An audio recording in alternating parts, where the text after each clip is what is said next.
Okay, this is indoor soccer training. Hello, wherever you are in computer land. Okay, first I'm going to talk about indoor being a little different than outdoor. Okay, obviously it is. We have a roof indoors, you don't have one outdoors, and it kind of goes from there. Here's an indoor field. Here's the markings. There's a video out there of me walking around the field talking about the lines. It's a little shaky and a little goofy, but you'll kind of get the idea. Here it is in full picture. Okay, an indoor field is 200 feet long by 80 feet wide, thereabouts. We're going to have an indoor field at PSA 1. It's the old hockey arena. We're going to have the temporary one. Some of you are returning are used to that over on the basketball courts. We'll have the mini field also at PSA 1, so that's 3 fields there. And then the field over at PSA 2 that everybody knows. The mini field is different, so we're not going to talk about that at this time. The 2 big fields at PSA 1, the 1 big field at PSA 2, measurements may be a little different. They all have these lines. Okay, first of all, instead of a penalty area like outdoor, we have a penalty arc right here. This is where the goalkeeper can use their hands. Okay, they can't use their hands out here just like the penalty area outdoor. There will also, by the way, be no free kicks in that arc. None. Okay? We'll talk about that in free kicks, but basically the goal kick outdoor becomes a goalie distribution. Takes place in here. We hand the ball to the goalkeeper. Goalie throws it in play. 4th grade and below, they can punt. Okay. If the defense commits a foul in the arc, we don't have penalty kicks. None. 0. Ball will go to the top of the arc. You see a great big dot there. The defensive team can set a wall 5 yards back, and that's a difference in indoor. 5 yards back on free kicks, kick-ins, any restart, 5 yards back. Outdoor it's 10 yards, 2 yards for a throw-in. Everything indoor, 5 yards. 15 feet is what the book says. So there's top of the arc. It's only for restarts by the attackers going to the goal they're shooting at.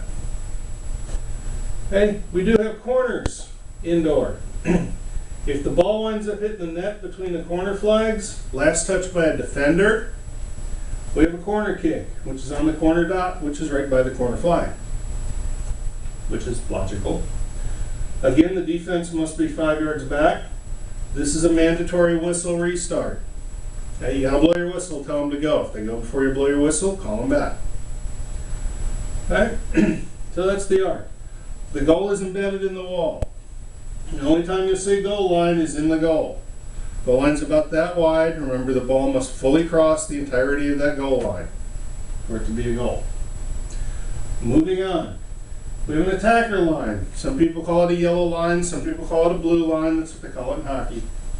We have an attacker line. The attacker line uses is it comes up in co-ed adult soccer, which we're not going to cover today. It also comes up if we have a 3-line pass, which is where the defender's here, kick it and it crosses 1, 2, 3 lines in the air, touching nothing, including players or floors or referees. Doesn't touch any of that. And crosses these 3 lines. Okay?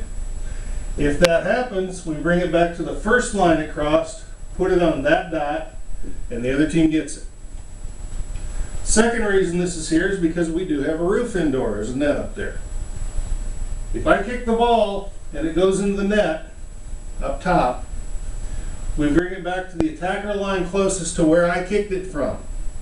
So if I kick it here and it hits the roof here on this half of the field, we still come back here to that dot. Okay?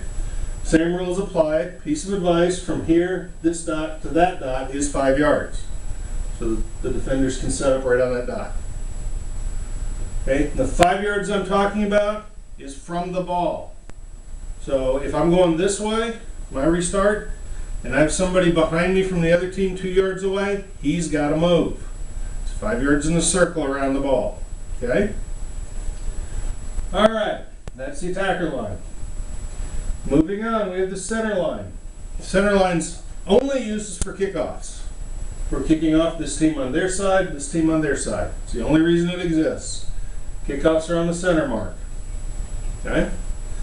If this team's kicking off, this team has to be outside the circle. And by the way, at PSA 2, you'll see a little circle and a big circle. Ignore the little circle. We don't use it for anything. It's not for us. Don't worry about it. A lot of little kids will think it's the little circle. Shoo them back.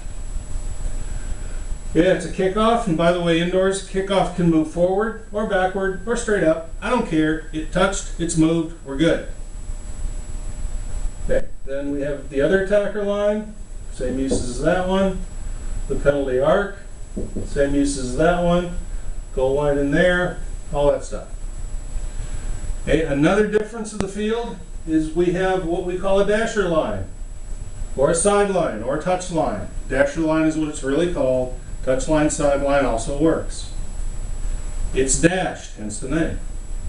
This is a yard from the wall, and if we have a kick in, ball goes in the net over the wall, other team gets a kick in. We do not do throw-ins in indoor. Okay, kick in. Put the ball down where it went out on the dasher line, kick it in play. The 5-yard rule does apply on those, by the way. Okay? You see we have the benches, home, visitor. These benches in green are the actual penalty areas, and that's where the timekeeper sits.